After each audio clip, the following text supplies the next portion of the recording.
grand mansion house in the former German province of Lower Silesia was overrun by the Red Army in the last days of Hitler's Reich. Now part of Poland, it wasn't until after the war that the Soviets uncovered bizarre, top-secret Nazi files locked inside the crumbling walls. The mansion had been used by the SS, Heinrich Himmler's dreaded secret service, the organization that ran Nazi death camps across Europe. The SS files were packed with details of execution and torture. But these were not records of Nazi atrocities. They were ancient documents, hundreds of years old, relating to the trial and persecution of witches. Hitler's henchman, Heinrich Himmler, had secretly amassed the most extensive collection of historic documents about witch trials in the world. The SS chief raided and researched archives in Germany, the Americas, Russia, even India. The so-called Special Witch Investigation files were taken to an archive in Poznan. The Polish Secret Service struggled to decode them. The Special Witch Investigation by the Reich Security Head Office was bizarrely carried out in secret. The researchers approached the archives they had to work with and depended on under harmless scientific pretexts.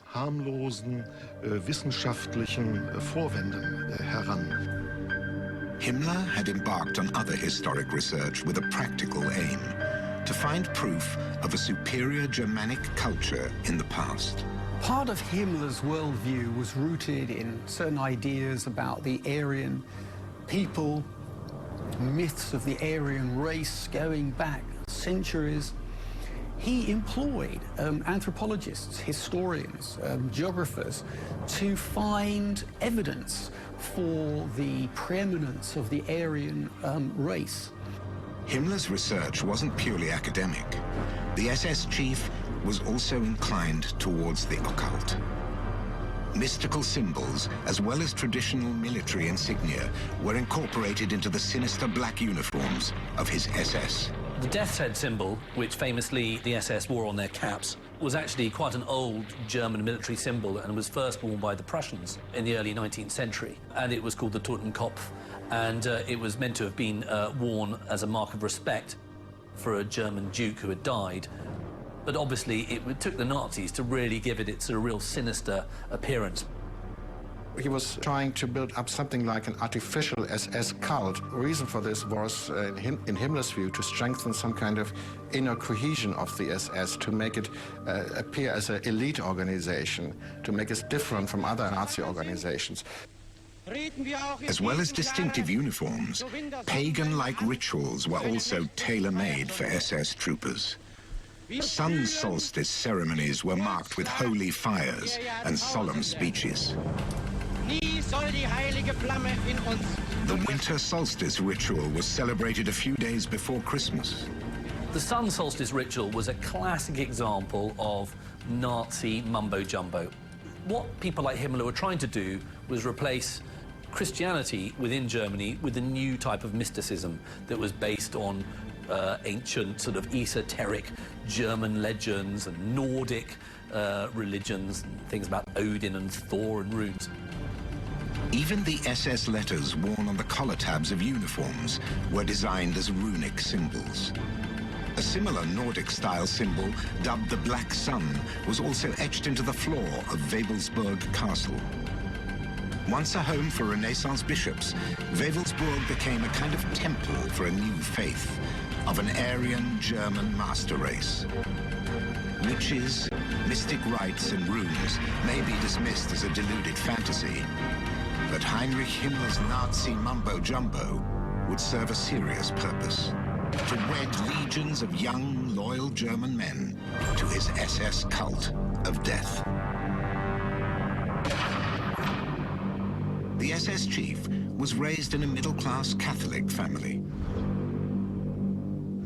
The economic, political and social chaos that enveloped Germany after the First World War challenged traditional beliefs. Like many young Germans, Heinrich Himmler became a Nazi convert. He abandoned his Catholic faith and dabbled in the occult. In a time of turmoil, nationalistic ideas like Himmler's Germanic ideology were a popular replacement for the church. This Germanic ideology was attractive for many, particularly young Germans after the First World War, because one has to take into account that after the collapse of the Kaiserreich of Imperial Germany, there was a need to establish a new German national identity, and many people were looking for the roots of Germandom, and they thought they could find it in some kind of mystical past. Himmler wanted evidence of this mystical past. Natural features linked to legend, the Exernsteiner rocks near Paderborn were taken into SS protection. I mean, they're an impressive geological feature, and for centuries in Germany, they've always been kind of revered as a place of sort of mysticism, sometimes Christianity. And Himmler just treated them as yet another thing that he could appropriate as part of his all-consuming, mystical Nazi religion. The SS chief commissioned archaeologists to dig for relics of ancient Germanic culture, anything that could support his idea of a great Germanic identity lost in the past. Finding such relics would serve two purposes. They would provide material evidence for Himmler's new Germanic cult and give the SS chief an excuse to direct his terror machine at what he saw as another enemy of National Socialism, the Christian churches.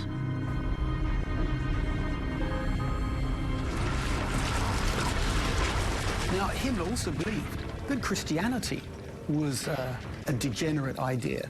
He believed that Christianity would corrupt the moral fiber of the German people, bring down the Aryan race.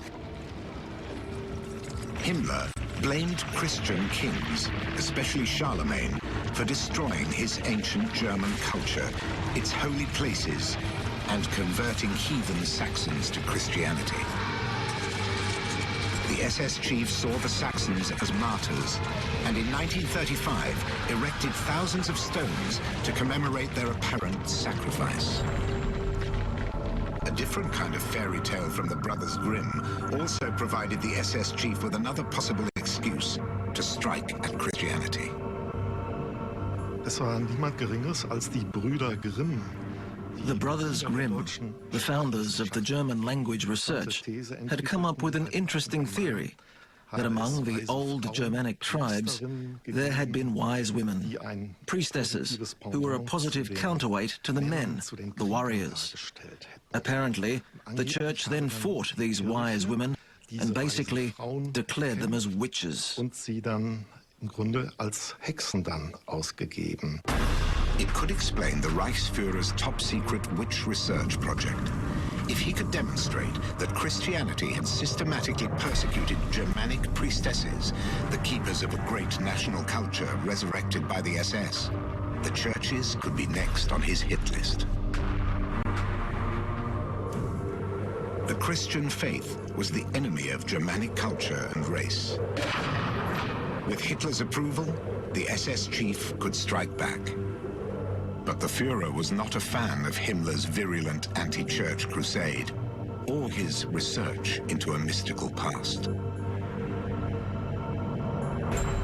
Hitler had very, very little time for all of Himmler's nonsense, frankly. I mean, he famously berated him for trying to replace Christianity, which he regarded as one form of mysticism, with another. And he, openly said to Himmler, I don't want to become some sort of SS saint when I die. I mean, I will turn in my grave. He thought that this pseudo-religious activities of Himmler and also the way he tried to undermine the position of the churches in Germany, that this was probably too early and it shouldn't be done during the war. So he tried various times to stop him. Despite his Führer's objections, Heinrich Himmler continued his witch research project in secret from 1935. SS agents combed libraries and archives for evidence relating to witch persecutions. They used false names and IDs to cover their tracks. Their boss wanted evidence of Christian atrocities against Germanic tribes, but the dates didn't match up. The researchers working for this special witch investigation also realized that most of the witch hunts didn't take place in the Middle Ages, especially not in the early Middle Ages, when the Germanic tribes still existed, but in the early modern age, which of course is a strong indication that the motivation was not against the Germanic religion, since that didn't exist anymore at this stage. Even though researchers couldn't find what he wanted, the SS chief carried on regardless. Records emerged of a Margaret Himmler from Markelsheim who was burnt as a witch on the 4th of April, 1629. Was an accused witch an ancestor of Himmler's?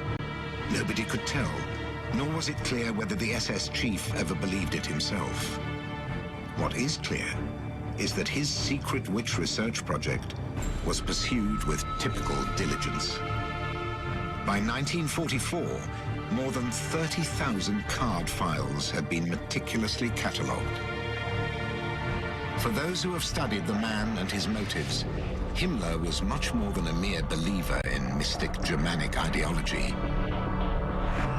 Heinrich Himmler was not an ordinary man.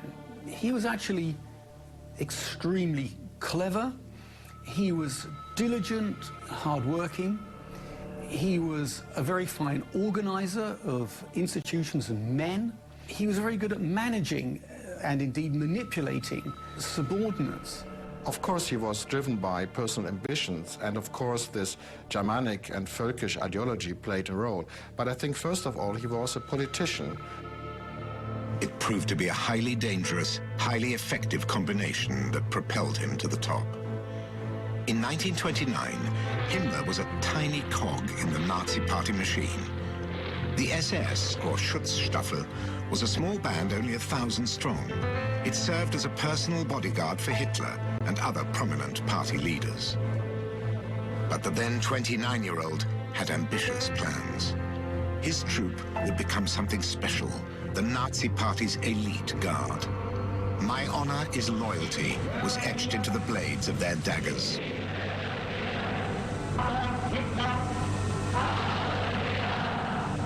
Tougher, more faithful and obedient than the rest, those who wore the Totenkopf, or Death's Head badge, swore to be loyal and brave to the death. Young men flocked to banners emblazoned with the slogan, "Germany Awake."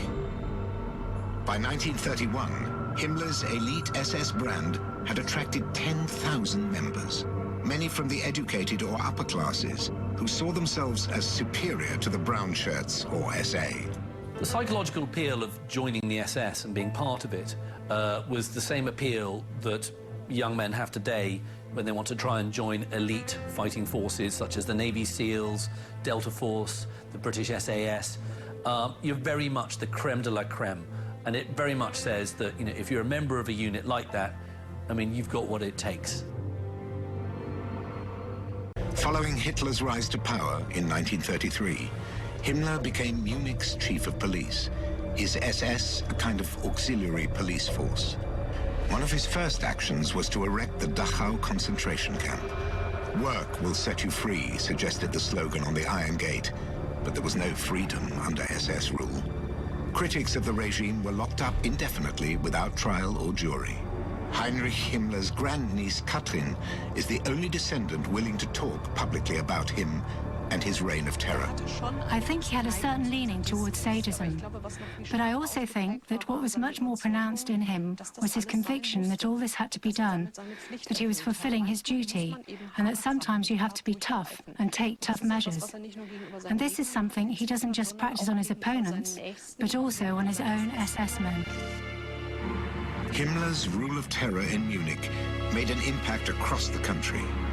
Regional leaders across Germany appointed him to enforce political order. As more states fell under his jurisdiction, Himmler and his SS were able to counter their main rivals within the Nazi movement, the brown shirts, or SA. rumors circulated that the SA was planning a coup. Since the 1920s, there had been a strong competition between these two paramilitary organizations of the Nazi Party, between the brown shirts and the black shirts, the SS.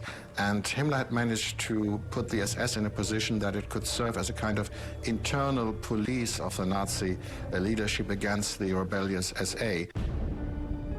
The SA brown shirts were led by Ernst Röhm. He was the second most powerful man in the Reich. Even Himmler's SS was under his command.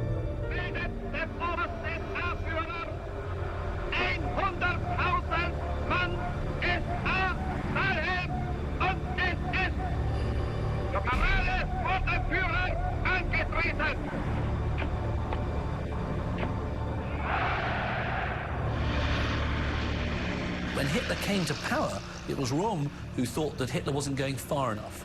And as a result, Hitler realized that the SA, which was very powerful, would represent not only a threat to Hitler's grip on power, but also the army and the armed forces were complaining about the SA and its might. And Hitler basically had to choose between the armed forces and the SA.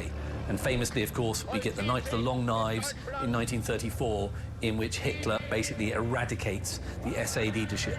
I mean, literally eradicates.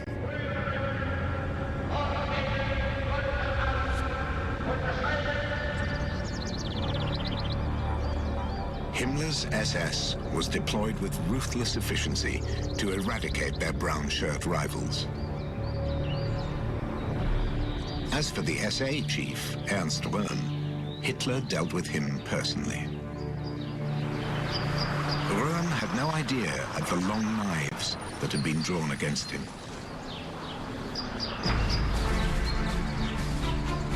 He was on holiday, tucked up in a bed and breakfast on a Bavarian lake, when his Führer and former comrade burst in with a band of SS men.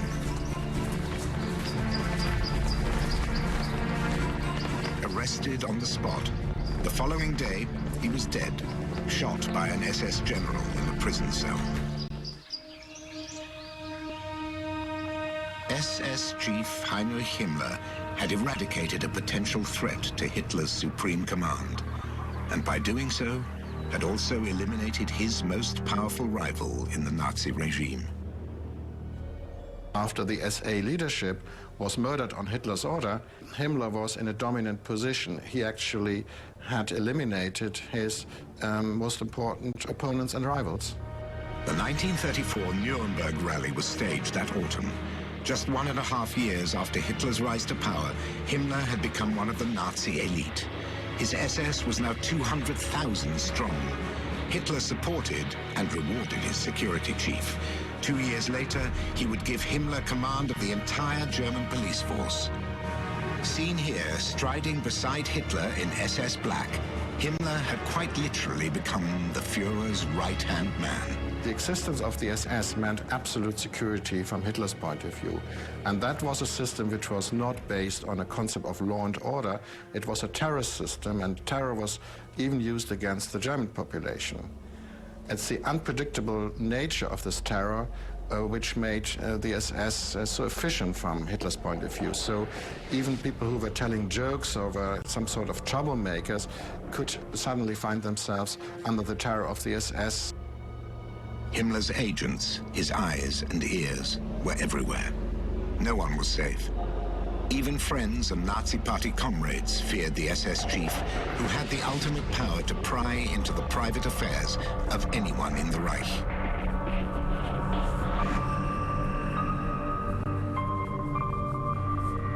But Himmler made sure that his own private life was strictly protected. Few knew about his secret affair and the letters he received that ended with the words, "Forget-me-not." They were signed with one of the SS chief's beloved Germanic runes, one of the same symbols etched into his so-called skull ring.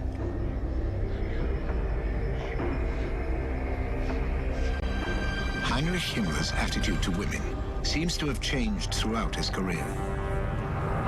In the 1920s, his brother and best friend both found girlfriends, while the young student Heinrich struggled to find love or sex.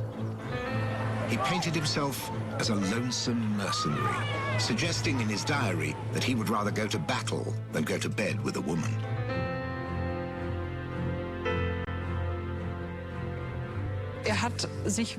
Even during his student days, he already prescribed himself a strict code of abstinence until he would marry.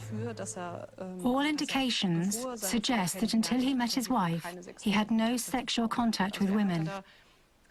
This was likely strongly connected with a deep insecurity in his relationships with women.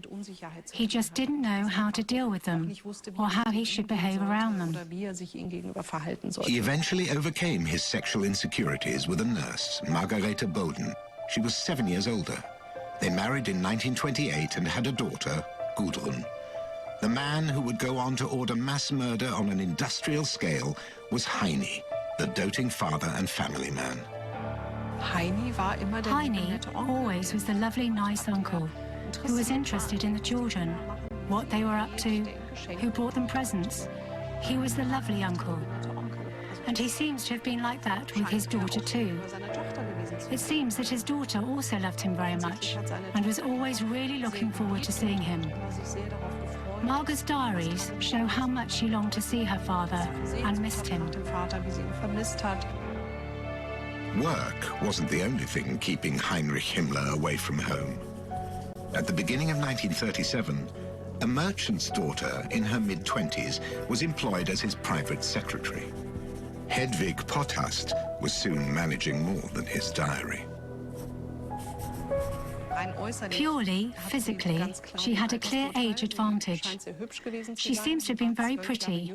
She was 12 years younger than Heinrich Himmler, which means 19 years younger than Margot Himmler. And then she was a completely different personality. A divorce was out of the question for Himmler. He saw a different and timely solution: to make cheating a matter of SS duty. Himmler told his men that the most important thing is to have children during the war outside the marriage or inside a marriage. So the idea of a second marriage actually emerged at this time. The idea that SS men were legitimized to abandon their wives when they find younger, more attractive, more fertile partners. And so at the same time, when he propagated these ideas, he also had a mistress. Himmler wanted to breed a racial elite within the SS while indulging in an extramarital affair. When Germany invaded Poland in 1939, SS units were also sent to the front lines. Himmler feared that his bravest, most elite troops might die before they had a chance to sire members of a future SS master race. In October 1939, he issued the so-called procreation order. Producing children in or outside marriage was just as important as eliminating the enemy.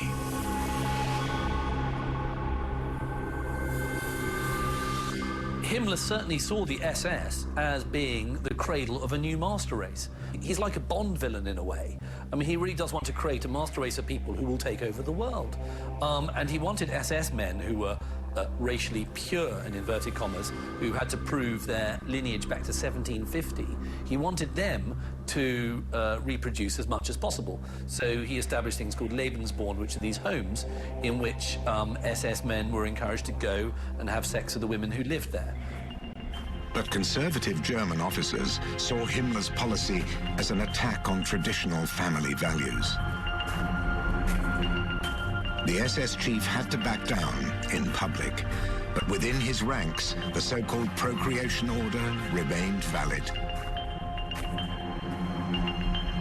The idea of a second marriage was never abandoned among the SS, but it was more eternally propagated and was, after this critique from conservative officers, never again publicly announced. Himmler had to keep extramarital affairs hidden, including his own. The affair with his secretary produced a son. He was born at the Hohenlychen Clinic, north of Berlin, in February 1942. Once reserved for the treatment of prominent Nazis, the crumbling, silent corridors now lie abandoned.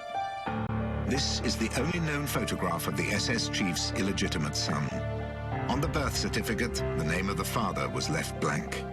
2 years later, Himmler officially admitted to the existence of his son and a second daughter. His secret second family was kept out of view in a remote Alpine lodge. It was the price Himmler's secretary had to pay for her affair.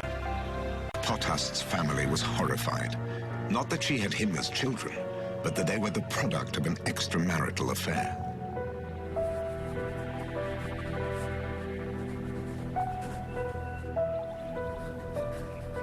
The young mother had to give up her job as his secretary and only saw the SS chief now and then.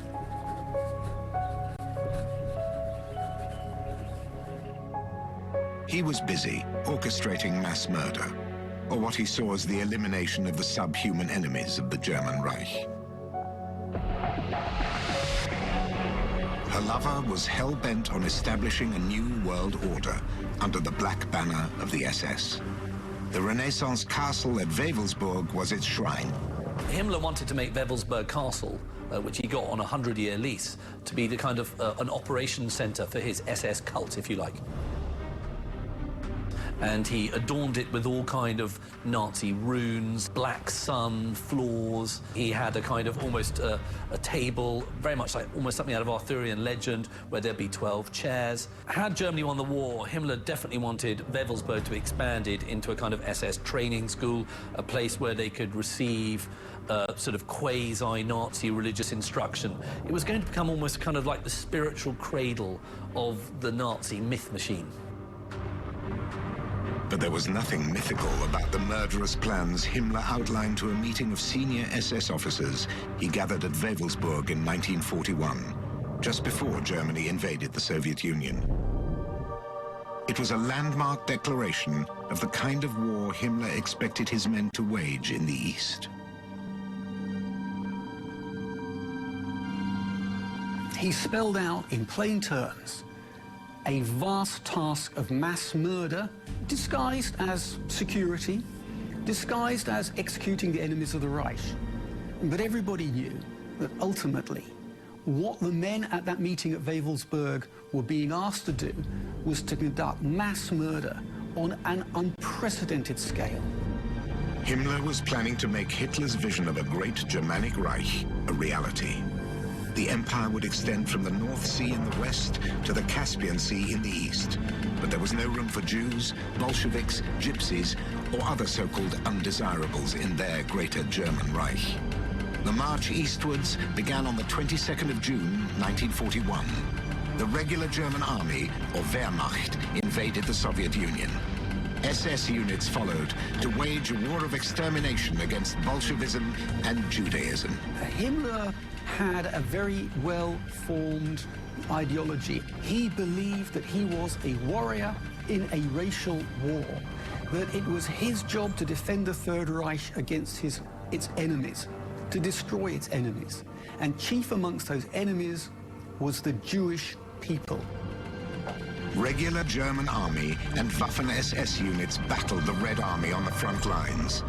Behind them, in conquered territory, other so-called special SS commando units fought their war of extermination. Initially, they rounded up men, especially Jewish men, and shot them. The slaughter was soon extended to include women and children, the beginning of the Holocaust. No written order has ever been found. But historian Peter Longerich thinks he may have worked out how the SS chief directed mass murder, without leaving a paper trail linking him or his men to written orders.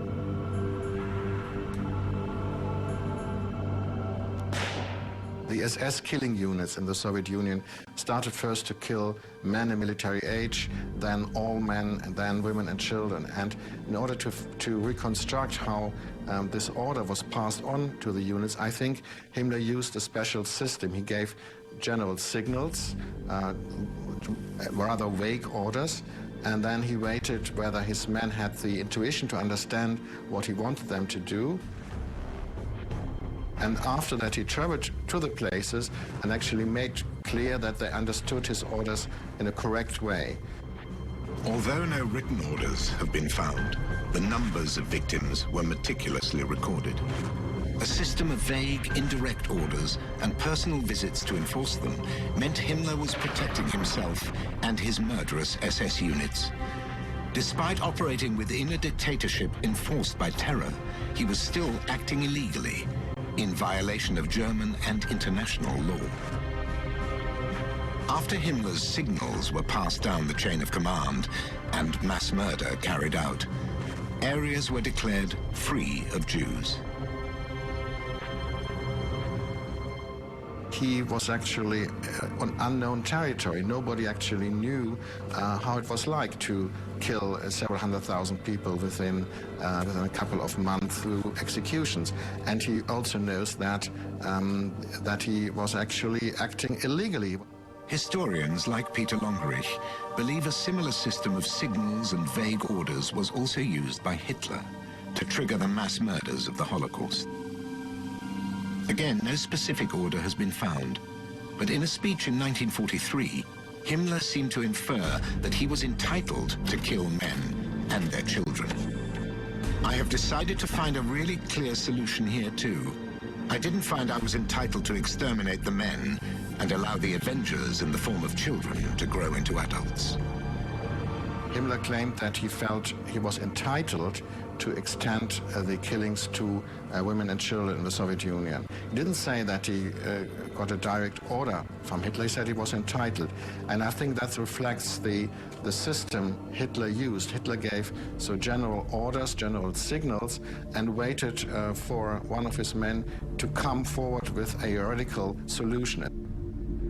In this case, Heinrich Himmler stepped forward to orchestrate a radical solution: the mass murder of men, women, and children. Himmler made a speech in which he made it quite clear that the SS and the security apparatus had taken upon itself the job of wiping out the Jewish people. And Himmler, in rather self-pitying terms, described this as being terribly hard and distressing work, but the SS were tough men and they had carried it out. Now, everybody who heard that speech must have known what he was referring to and must have known that this campaign of extermination could only have been authorized from the very highest level by Hitler himself. The campaign of extermination that spread across the East in the summer of 1941 was only the beginning. For Himmler, mass murder was simply a means of making his great Germanic Reich a reality. In his view, the killing of the Jews in the Soviet Union was only the first step in a much, much larger, in a much, much comprehensive program in order to extinguish millions of people in the occupied territories of the Soviet Union. The Holocaust was only the first step in a number of genocides.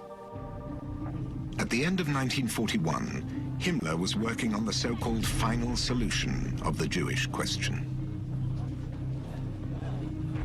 Jewish men, women, and children were to be transported from all German-occupied territories to the east. SS murder factories like Auschwitz lay at the end of the line. More than 1 million people were gassed and burned in this one camp alone. An estimated 6 million Jews were the victims of a racist mania, orchestrated and implemented by Heinrich Himmler. Many historians believe it was not the work of a crazed psychopath, but an ambitious and driven man, determined to carry out what he saw as a vital mission for his country.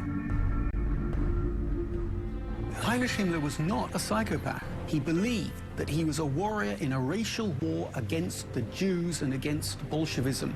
And he had to carry that war to its conclusion ruthlessly, mercilessly. There was nothing pathological about this. On the contrary, there was a logic and a relentlessness about it, and it's that which makes it so frightening. But Himmler's war of extermination ended in a humiliating defeat as the Red Army closed in, and his beloved Führer cowered deep underground in his Berlin bunker. It was there that a BBC German broadcast shocked Hitler. Himmler hat nach einer Meldung Großbritannien und der Vereinigten Staaten nicht, aber der Sowjetunion bedingungslose Kapitulation angeboten. Hitler was enraged. He'd ordered his forces to fight to the last man and the last bullet. He saw Himmler's offer of surrender as the ultimate betrayal by his most loyal servant.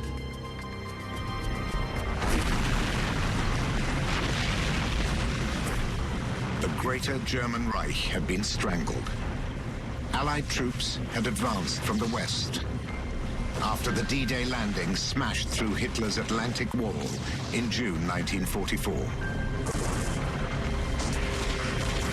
The regular army, or Wehrmacht, and the Waffen-SS were fighting a losing battle on two fronts as the Russians advanced from the east. A month after the D-Day landings, the Schock von Stauffenberg bomb plot exploded at the heart of Hitler's command.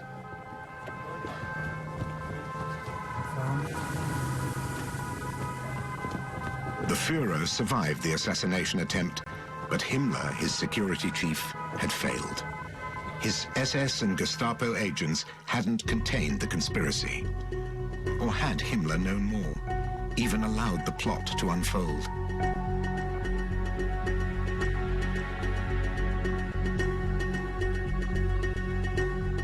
The next month, British Prime Minister Winston Churchill received a message from Himmler. The content is unknown. Churchill kept it to himself before destroying it. Did it contain a secret offer?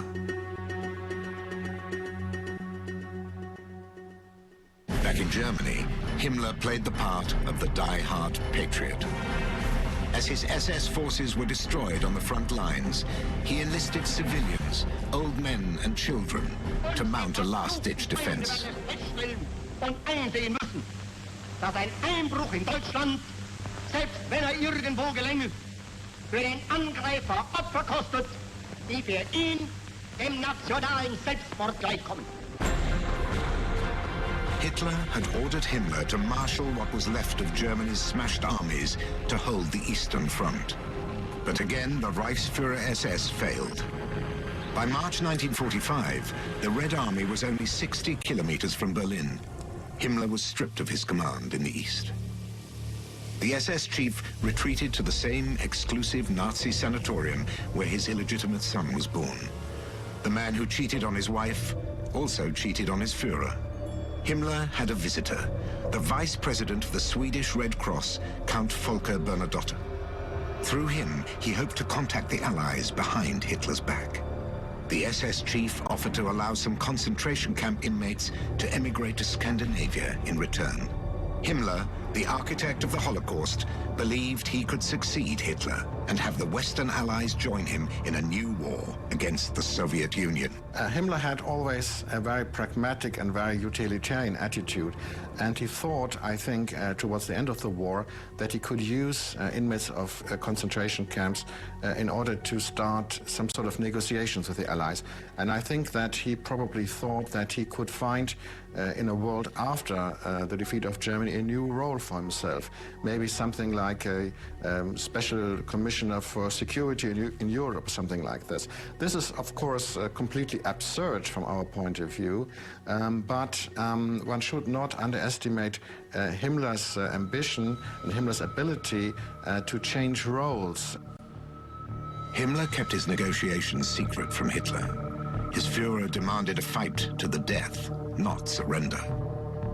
A month before he killed himself, Hitler personally decorated what was left of the defenders of the Reich, teenage members of the Hitler Youth. While the young, the elderly, and last exhausted troops were left to face the avenging fire of the Red Army, Heinrich Himmler fled westwards. Hitler held out in his bunker until the 22nd of April 1945, when he declared that the war was lost and he had no more orders to give. His SS chief took this as a signal and openly offered capitulation to the Western Allies. Was it treason, defying the oath etched on SS daggers, "My honor is loyalty"?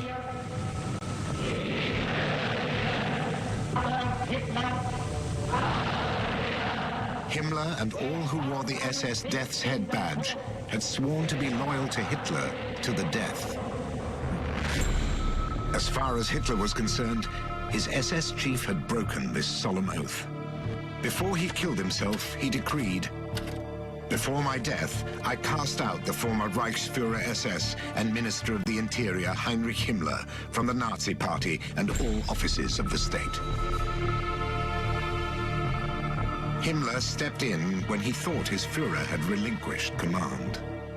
Is it really a betrayal of Hitler? I think that he, in this particular situation, thought that Hitler was not able to act anymore, and it was his duty, his task to take the initiative. Days after Himmler had offered surrender on his behalf, Adolf Hitler's dream of a 1,000-year Reich ended in the bunker that became his tomb. Rather than face the Russians, the Führer killed himself. The SS chief had long fled Berlin. His attempts to negotiate a surrender with the Western Allies failed. The victors wanted nothing to do with him. The liberation of concentration camps like Buchenwald revealed the full horror of his crimes against humanity. Many of those who had carried out his cruel and murderous orders were arrested. But like many senior Nazis at the top of the chain of command, the SS chief fled into hiding. Stripped of his black uniform and his troop of terror, Heinrich Himmler was a wanted man. After a reported sighting of him at a police station in the port city of Lübeck, the trail went cold. He shaved off his trademark moustache. His wife Marga and daughter Gudrun were found in Italy. They claimed to have no idea where Himmler was. They would never see him again. Unrepentant, Gudrun Himmler followed her father in remaining faithful to the Nazi cause. After the war, she worked to protect SS veterans and war criminals in a shadowy organization dubbed Silent Help.